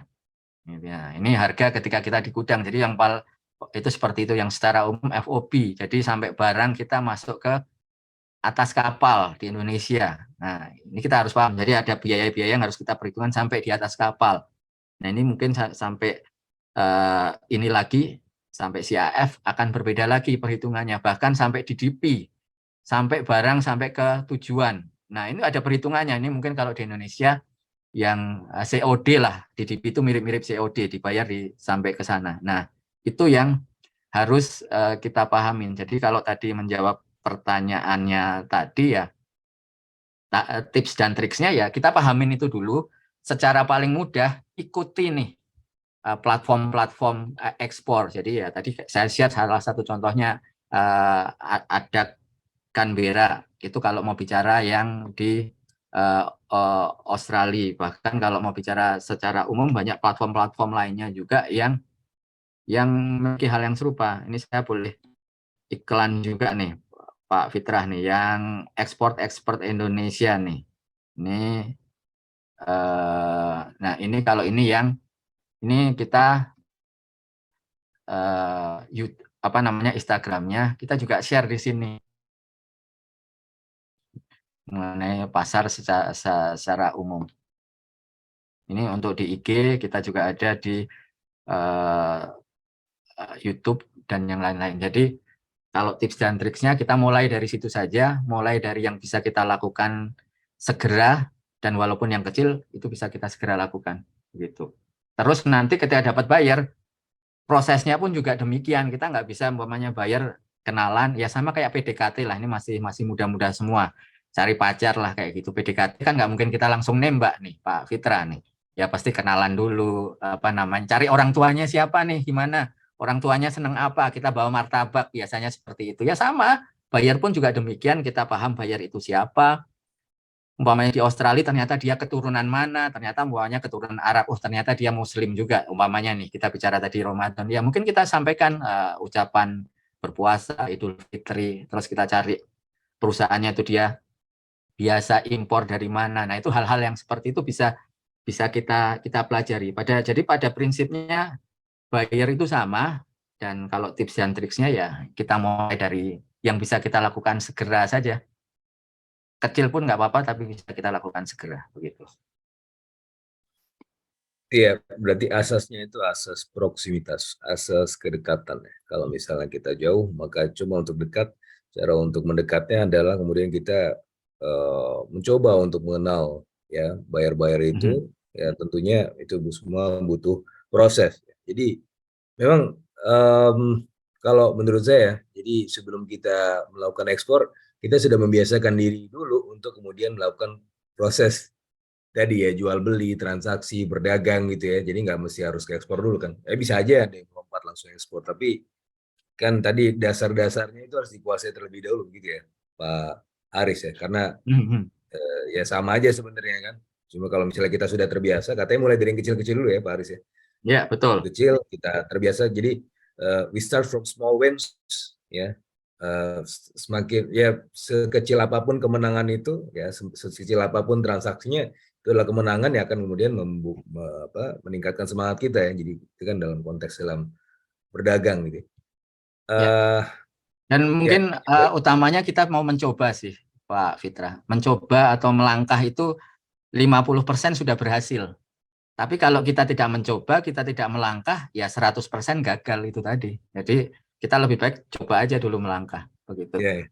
Kita beruntung Pak Haris tidak lolos Piala Dunia kan? Karena ya pada akhirnya kita tidak akan pernah bisa dikalahkan oleh Belanda atau Benar, Jerman. benar, benar, benar, Ya, benar. kan? Jadi ada hikmahnya juga. Gitu. Ada hikmahnya juga. Ada. Oke, yang lain ada yang ingin ditanyakan lagi? Silakan, mumpung Pak atasnya bersama kita. Oke, Syarim, silakan Syarim. Terima kasih Pak Haris atas penjelasannya tadi. Sebenarnya pertanyaan ini mungkin ada banyak di cover sama pertanyaan Pak Fitra sebelumnya ya. Saya pengen nanya aja. Tadi kan Bapak sempat nyinggung kalau misalkan defisit antara Indonesia Australia ini bakal berpotensi semakin melebar karena adanya IASEPA tadi sebelumnya. Tapi kalau misalkan saya lihat kan IASEPA itu baru diresmikannya pada tahun 2020 ya. Tapi di slide Bapak sebelumnya juga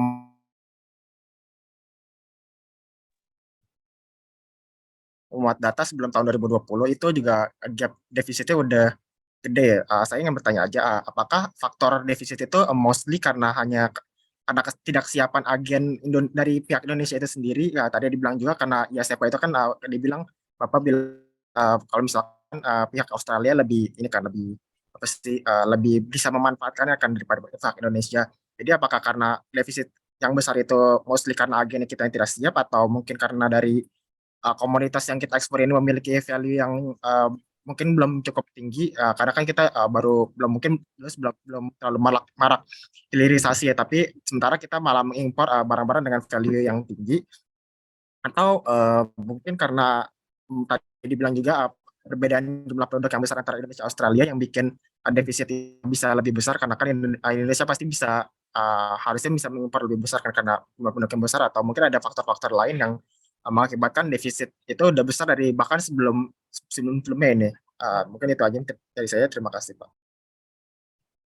Oke, terima kasih Syarim. Silakan Pak Oke. Haris. Ya, terima kasih Mas Syarim. Jadi kalau ya bicara siap karena ketidaksiapan atau karena produknya, sebenarnya lebih utamanya ya karena produknya sih. Ketidaksiapan itu nomor 2. Tapi dari awal memang kita sudah impor banyak dari Australia. Jadi sebenarnya IASEPA itu kan bukan apa namanya dibedakan dengan yang dulu ANZFTA. Kita di sini ada Economic Partnership Agreement. Jadi kita lebih dorong ke partnership-nya. Jadi di IASEPA itu salah satu yang didorong adalah investasi.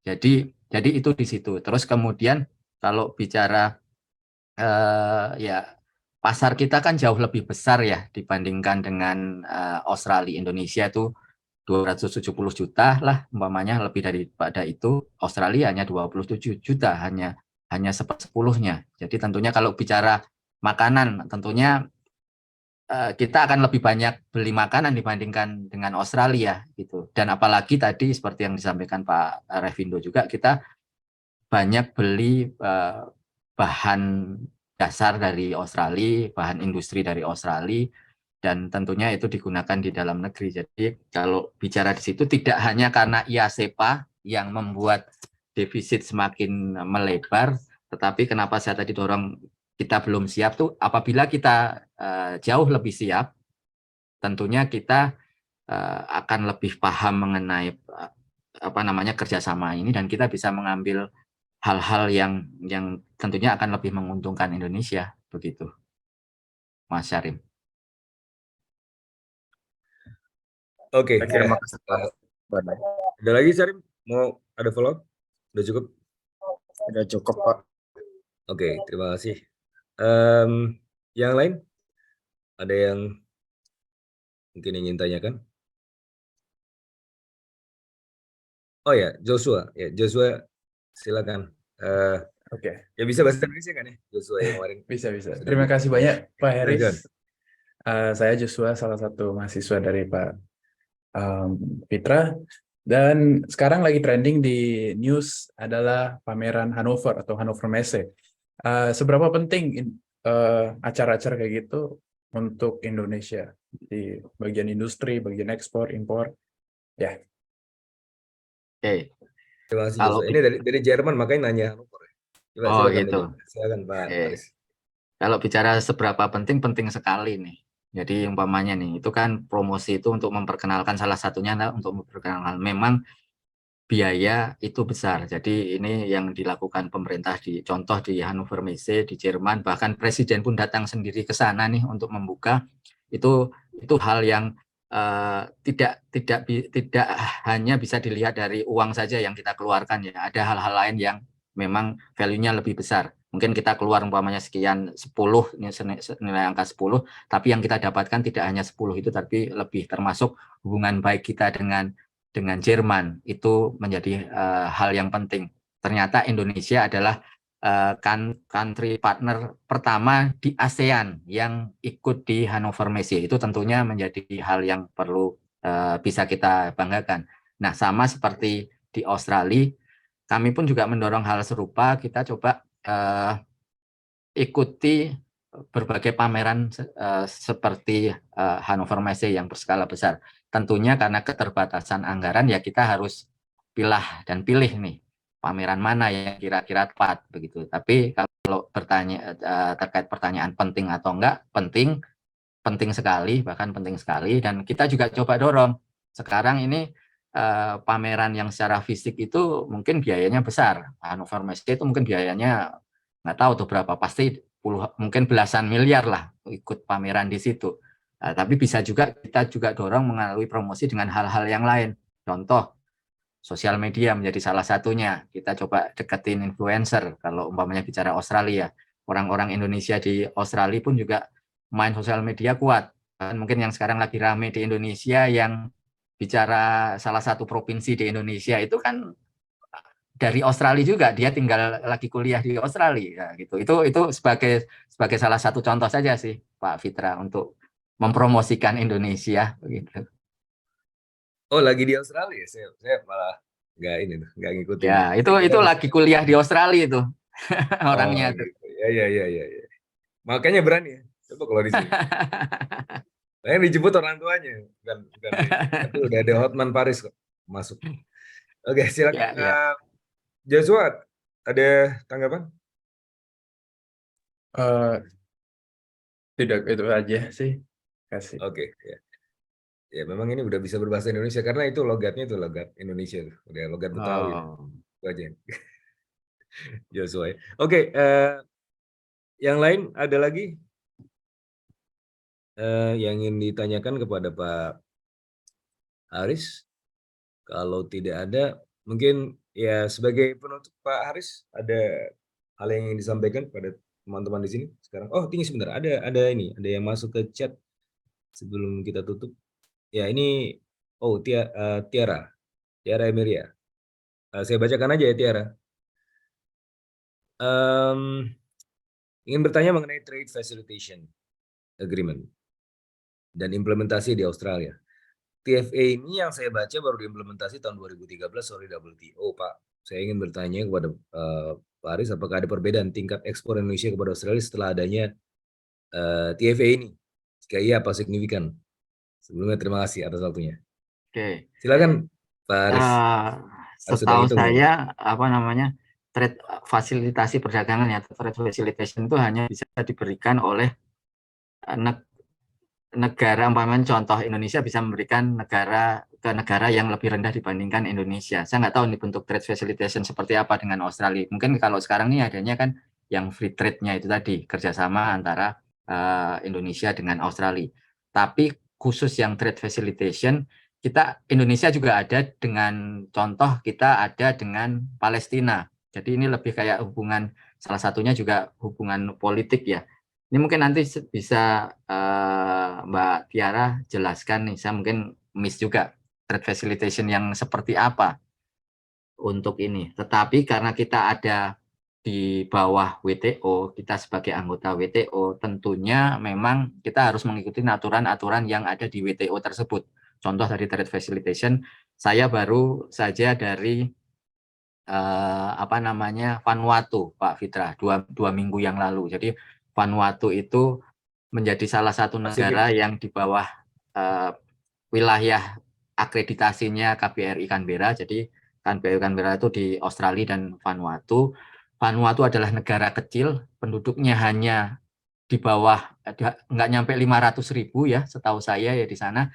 Tetapi dia vokal terhadap Indonesia. Jadi itu lebih terkait isu politik. Mereka mendukung Papua untuk merdeka. Nah, kemarin salah satu usulan Pak Dubes untuk memberikan trade facilitation ke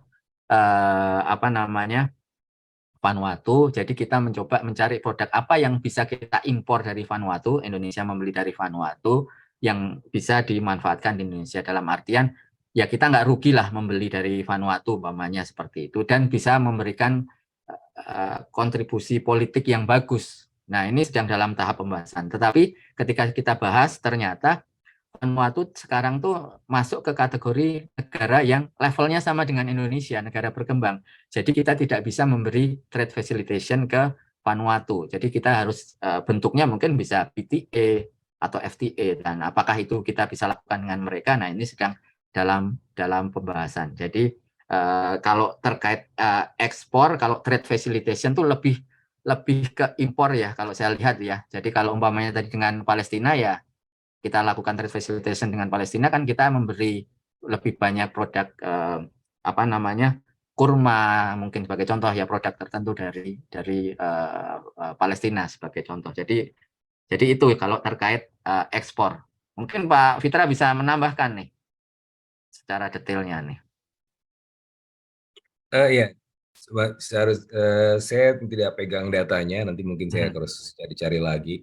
Tapi ini mungkin setara dengan ini ya, GSP ya, Pak, karena ini kan sangat unilateral ya sifatnya. Ya, jadi berdasarkan judgement spesifik ya. Kalau GSP ini sebenarnya lebih general, TFA ini kan lebih tadi ya, sifatnya lebih judgement politik ya, Pak Adak ya, salah satunya. Dan sesempit pengalaman saya lihat datanya sih, itu tidak terlalu tinggi ya, karena dari sisi volume dan value-nya itu dipertimbangkan ya, supaya ini tidak membuat perekonomian menjadi dalam keadaan yang terlalu goyah gitu kan. Jadi kan kalau misalnya kita buka, jangan sampai nanti itu hurting our economy and likewise gitu. Jadi mungkin dari situ ya, tentunya harus saya cek lagi, tidak ada hal yang cukup signifikan nih perkembangannya dari situ. Lain halnya kecuali kalau kita bicara mengenai PTA atau FTA mungkin ya, di situ mungkin akan jauh lebih signifikan, meskipun ya tergantung negara-negara juga bagaimana bisa membuka itu dengan baik. Gitu Tiara, atau ada follow up lagi dari Tiara?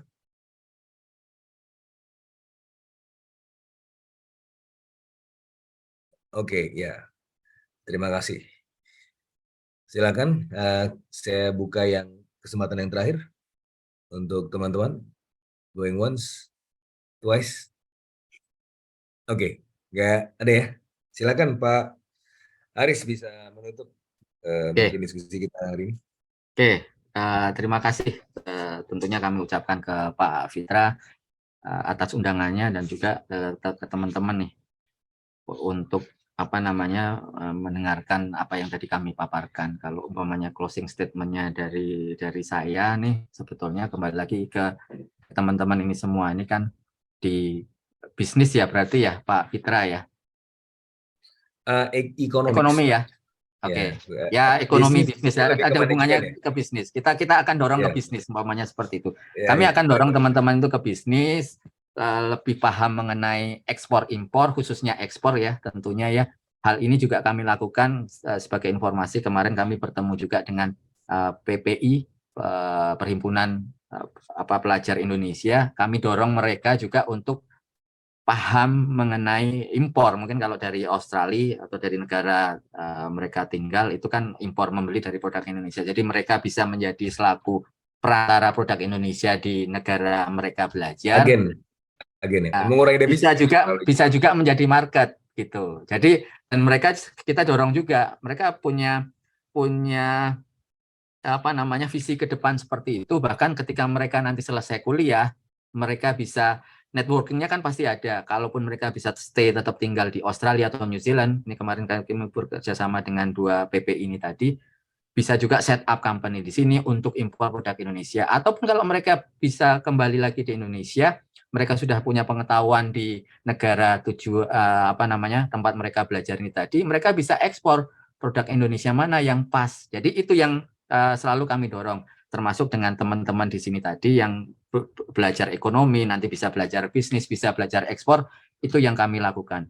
Jadi terus saja pahami, belajar mengenai ekspor, minimal berorientasi ekspor, kalaupun bukan sekarang, nanti mulai dengan hal-hal yang kecil, ikuti tadi akun-akun, kalau sosial media, akun-akun yang sosial media juga diikutin yang terkait ekspor, bisa juga perwakilan perdagangan di luar negeri itu ada Canberra, ada di negara-negara lain, ITPC, paling enggak kita minimal kalau umpamanya kita scrolling sosial media kita, ada informasi nih yang kira-kira menarik, nah itu hal-hal seperti itu yang bisa kita lakukan. Nah, kembali lagi, kalau kita bisa mulai dari sekarang, mungkin nanti 2-3 tahun lagi kita bisa mulai melakukan ekspor. Termasuk tadi kalau kita bicara pelaku UKM Indonesia yang 65 juta itu sedemikian banyaknya, kalau kita bisa tambah teman-teman di sini semua dan dengan background edukasi yang tinggi, saya rasa ya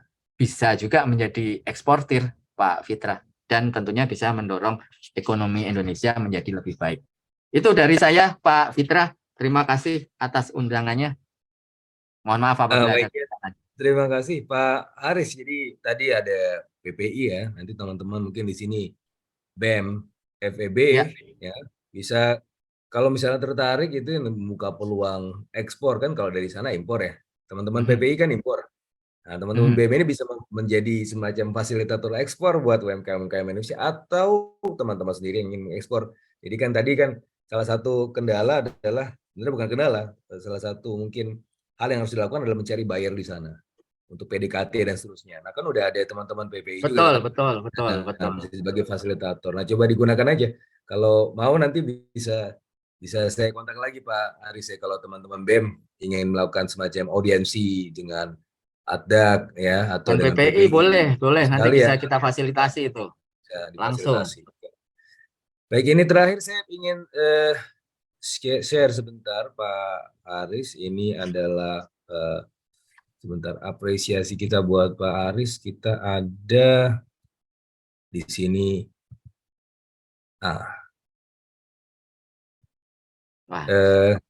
sertifikat. Nah, nanti saya akan kirim secara virtual. Pak Haris, terima kasih sekali lagi atas partisipasinya Pak Haris. Ini sudah dapat ACC tanda tangan oleh Kaprodi kita, Bu Rani. Terima kasih. Head of Undergraduate Program in Economics. Nanti kapan-kapan kalau ada waktu secara offline bisa kita undang juga di lain kesempatan. Baik. Sekali lagi terima kasih buat Pak Haris dan juga untuk teman-teman yang hadir di sini. Ini akan di-upload juga nanti di YouTube kalau ada teman-teman yang ingin lihat lagi. Dan nanti saya boleh berkenan Pak di-share tadi ya slide-nya Pak, PPT-nya. Boleh, siap. Diedarkan ke teman-teman. Sekali lagi terima kasih Pak Haris dan juga teman-teman. Sampai ketemu di pekan setelah Lebaran ya, setelah liburan ya. Mohon maaf lahir batin, selamat berpuasa, selamat liburan. Assalamualaikum warahmatullahi wabarakatuh. Oke, terima kasih. Waalaikumsalam warahmatullahi wabarakatuh. Ya, sama-sama Pak Epindo, teman-teman.